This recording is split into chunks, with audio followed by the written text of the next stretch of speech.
सरकार आज के दिन चुनाव करने के लिए तैयार है और सरकार के सभी अधिकारी कमर कस रहे हैं कि चुनाव करावें, लेकिन उनका आधार बहुत कमज़ोर है। आधार कमज़ोर क्यों मैं कह रहा हूँ, क्योंकि मेरे पास आप अभी लिस्ट देखो, ये जितनी भी सारी लिस्ट है, ये सारी उन वोटरों की है जिनकी गांव में भी वोट बना दी, शहर में भी बना दी, एक एक वार्ड में दो दो तीन तीन वोट बना दी।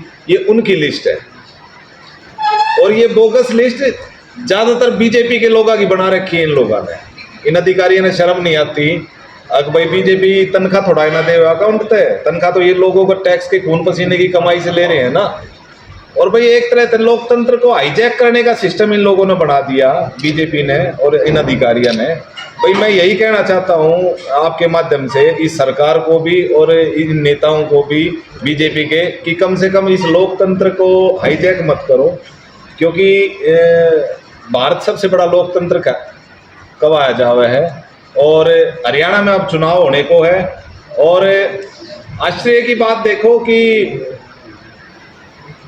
जब वोट काटने के लिए तरह तरह की फॉर्मेलिटीज हमसे मांगी जा रही हैं कि भाई आपके कहने से वोट नहीं कटेंगी, आप ये फॉर्मेलिटी दो, एक आदमी 30 आदमियों की वोट कटा सके है। तो मैं उनसे क्वेश्चन है, जब ये वोट बनाई गई थी तकरीबन 21,000 वोट है, 21,000 वोट डबल बना दी इन लोगों ने। तो 21,000 वोट डबल बनी है तो इसका मतलब आप ये देखो एक चुनाव आसानी से जीता जा सकता है।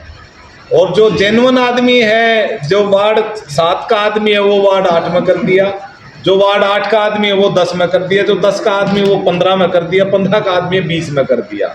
मतलब जब आप चुनाव में वोट डालने के लिए जाओगे ना तो उस बूथ पे आपका वोट मिलेगा, और वोट मिलेगा तो वो इतनी दूर मिलेगा कि आप उसका बूथ नंबर ही ढूंढते रह जाओगे। मेरी यही आपके माध्यम से निवेदन है सरकार से और चुनाव आयोग से, कम कम ये जो भयंकर त्रुटि आप लोगों ने की है, मुझे नहीं पता इसमें कौन कौन शामिल है, लेकिन इसकी एक इंक्वायरी भी बिठाई जानी चाहिए। और चुनाव आ रहे हैं तो चुनाव का सिस्टम हाईजैक नहीं होना चाहिए। ये एक तरह से चुनाव को हाईजैक करने का षड्यंत्र बीजेपी ने रचा है, जो कि नहीं होना चाहिए था। और मैं तो भाद्रगढ़ के लोगों से अपील करूंगा, क्योंकि पिछले 10 साल तक बीजेपी रही, पिछले 10 साल में बीजेपी ने केवल और केवल वोट शिफ्ट करने के अलावा कोई काम नहीं करा। लोगों की वोटें काटी हैं, अपने लोगों की वोटें डबल बनाई हैं। इन लोगों का कोई विश्वास नहीं रहा है भाद्रगढ़ की जनता का। आप कोई भी काम देख लो, भाद्रगढ़ के लोग बहुत परेशान हैं। पानी पीने का गंदा हुआ है, सीवर जाम पड़े हैं, क्या समस्या नहीं है जो भाद्रगढ़ में आज के दिन नहीं है। ऊपर से ये और बम घेर दिया, वोट बम, ये केवल बीजेपी के लोगों ने घेरा है, जो कि तरीका ठीक नहीं है इनका। ये एक तरह से लोकतंत्र को हाईजैक करना चाहते हैं, जो कि इंडियन नेशनल लोकदल इसकी शिकायत करेगी। अपने वोट कटवाने के लिए फॉर्म भरे हैं क्या? सर, वोट कटवाने के लिए एक आदमी जो वोट कटवाने के लिए फार्म भर रहा है, उससे ये 30 आदमियों से ज़्यादा एक आदमी की एक्सेप्ट नहीं करते। क्यों भाई? ये 20,000 वोट डबल बना दी, ये किसके एप्लीकेशन पर बना दी?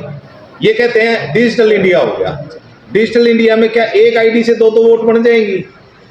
सेम आपका मोबाइल नंबर है, सेम आपका घर का नंबर है, सेम आपका मोबाइल नंबर है, सेम आपका घर का नंबर है, लेकिन वोट डबल बना दी। कमाल की बात नहीं है ये ऑनलाइन बनाई गई है? भाई साहब, आप चुनाव आयोग से बात करो कि उन्होंने कितनी वोटें डबल बनाई, उनकी नॉलेज में है। क्योंकि ये मामला जब सारे इसकी मीटिंग बुलाई थी दलों की उन्होंने, तो हमने उठाया था इस मामले को। तो उन्होंने कहा भाई साहब हम ऐसे काट तो नहीं सकते। मैं मगर जोड़ कैसे दी? फिर तुम काट नहीं सकते तो जोड़ किसके उस पर दी? और इसका एक और काम करा, वोट डबल ना बढ़ाई। भाद्रगढ़ गया, आने वाले समय में जो मतगणना है वो भी भाद्रगढ़ में नहीं करा रहे शेर के पट्टे। मतलब इन लोगों ने इतना भाद्रगढ़ पे लोगों पे विश्वास नहीं कि यहाँ पे मतगणना यहाँ पे करवाई जाए।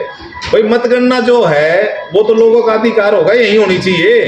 भाई चुनाव तो भाद्रगढ़ का है ना, है? आपने देखा होगा एमपी चुनाव में कितना बुरा हाल होया था, झज्जर में कितने बुरे हालात थे। अब ये भाद्रगढ़ की मतगणना को भी शिफ्ट कराने के प्लानिंग में है, क्योंकि बीजेपी का भयंकर दबाव है कि भाद्रगढ़ में मतगणना नहीं होनी चाहिए। तो पूरे जिले की एक साथ होगी। वो भाई सर आप एक बात बताओ, चुनाव जिले का थोड़ा है ना, विधानसभा का है। हर एक विधानसभा सक्षम है मतगणना। आज तक होने लग रही, अन्य कई परेशानी आ गई, आज तक नहीं हुई क्या? जब संसाधन नहीं थे, जब तो मतगणना वहां के एरिया में हुई थी। आज संसाधन है लेकिन जिले में होगी। ये कमाल की नियम है। कौन से नियम और कौन से कानून के तहत इन न करे है ये? आप बताओ ना मेरे को। अपनी मन मर्जी कर तो इन वोटों को कटवाने के लिए आप लोगों की तरफ से क्या प्रयास करें? बिल्कुल एक मेमोरेंडम हम देंगे और बकायदा प्रशासन को भी, बकायदा चुनाव आयोग को भी हम इनको लिख के देंगे, क्योंकि ये भयंकर मामला है। एक एक आदमी की 4-4 वोट, कमाल की बात कर रखी है इन लोगों ने। ये नहीं होनी चाहिए थी, इनको तुरंत प्रभाव से काटा जाए, क्योंकि इससे पूरा का पूरा चुनाव इफेक्ट होगा। और ये विधानसभा चुनाव है, अगले 5 साल का भविष्य तय करेंगे हम बहादुरगढ़ का। अगर ऐसे वोटों के दम पे अगर विधानसभा चुनाव लड़ा जाएगा तो फिर समस्या कौन समाधान करेगा? क्योंकि गलत कामों से जीतते, नकल मार के पास होंगे तो फिर काम भी से होंगे जिसे ही बोलने लग रहे हैं। 2-2, 3-3 तो नॉर्मल है। एक हाँ बिल्कुल सेम एड्रेस है, लेकिन उसका एपिक नंबर अलग डाल दिया। आपका मोबाइल नंबर है, आपकी वाइफ का मोबाइल नंबर है, आप पे वोट तो अलग है ना, लेकिन एक आदमी का आपकी वोट एक जगह पे है, दूसरी वोट दूसरी जगह पे है। ये कैसे पॉसिबल हो गया? फिर फोन नंबर भी वही है, ऐसे कैसे पॉसिबल हो गया?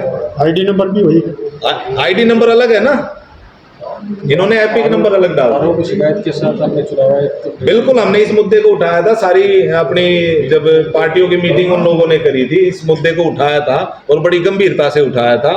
लेकिन उन्होंने ये आश्वासन दिया था हम काटेंगे। मुझे नहीं पता उन्होंने कोई वोट काटी है या नहीं काटी। राठौर साहब, जिन्होंने मतलब कि अधिकारियों ने ये वोटें बनाई हैं डबल करके, एक्शन तो उनके ऊपर भी होना चाहिए। भाई साहब होना तो चाहिए, लेकिन करे कौन? दूध की रुखाली बिल्ली बिठा रखी है, कौन करेगा? अगर चुनाव, लेकिन ये बिल्ली कब तक रहेगी फिर? ये बिल्ली को जाना पड़ेगा, तय करेंगे। बिल्ली को जाने को पड़ेगा। दिल्ली का लोग तय करेंगे। अब की बार पूरे तरीके से हारने वाली है बीजेपी। कपूर जी, अगर चुनाव आयोग नहीं काटता है तो क्या करना है? चुनाव आयोग कैसे नहीं काटेगा? इसका मतलब चुनाव आयोग शामिल है उसमें। जिस प्रकार से आप बता रहे हो अंडर प्रेशर है गवर्नमेंट के, तो चुनाव आयोग, इसका मतलब तो लोकतंत्र को हाईजैक करने में चुनाव आयोग की अहम भूमिका है। भाई आप एक बात बताओ, अगर चुनाव आयोग इन वोटों को नहीं काटता तो इसमें किसकी संलिप्तता है? न केवल उन अधिकारियों की जो सरकार से तनख्वाह लेते हैं, बल्कि वे सारे लोग शामिल है जिन्होंने वोट बनाई और यहाँ पे अपने बूथ नंबर अलॉट कर दिए उनको। जी, आधार क्या है, सबूत क्या है आपके पास? एक आदमी, वही आदमी है, एक ही आदमी है। सर पहला पॉइंट मैं आपको बताता हूँ। मैं ये लिस्ट दे रहा हूँ आपको, अब ये देखो। इस लिस्ट में पहले नंबर पे है अनुक्रमांक, वोट नंबर, बूथ नंबर और वोट नंबर। ये वोटर लिस्ट दिखाओ। ये तो भाई साहब आप इसको एपिक नंबर चेक करो ना साइट पे। अगर मैं कोई गलत डाटा दे रहा हूं तो आप शुरुआत के दो नाम देखो। क्या नाम है? अंकित नाम है। मोबाइल नंबर सेम है इनके, मोबाइल नंबर सेम है, बूथ नंबर सेम है, घर का नंबर सेम है, वोट डबल है, एपिक नंबर अलग है। वो कैसे हो गया? 4 वोट। भाई मैं वही तो बता रहा हूं ना भाई। भाई एक एपिक नंबर से एक ही तो बनेगी भाई। इन लोगों ने यही तो गड़बड़ कर रखी है। मोबाइल नंबर भी सेम, आधार कार्ड भी सेम, उसके घर का एड्रेस भी सेम, मोबाइल नंबर भी सेम और वोट 3-3, 4-4। क्यों भाई? ये मेरा कहने का मतलब ये है, जैसे ये आपका टाइप किया हुआ जी, वो जो वोटर लिस्ट है ना, जिसमें ये दिखा है भाई या अमन की इस नंबर पर है या अमन की इस नंबर पर, कुछ ऐसे सबूत वोटर लिस्ट के मुताबिक एक बार हम जांच करने जाओगे, वोटर लिस्ट में ढूंढेंगे, एक तो आप सबूत लेकर आपके साथ के साथ है कि भाई ये चीजें हैं ऐसे ऐसे। सबूत आप प्रशासन से सब पूछो ना।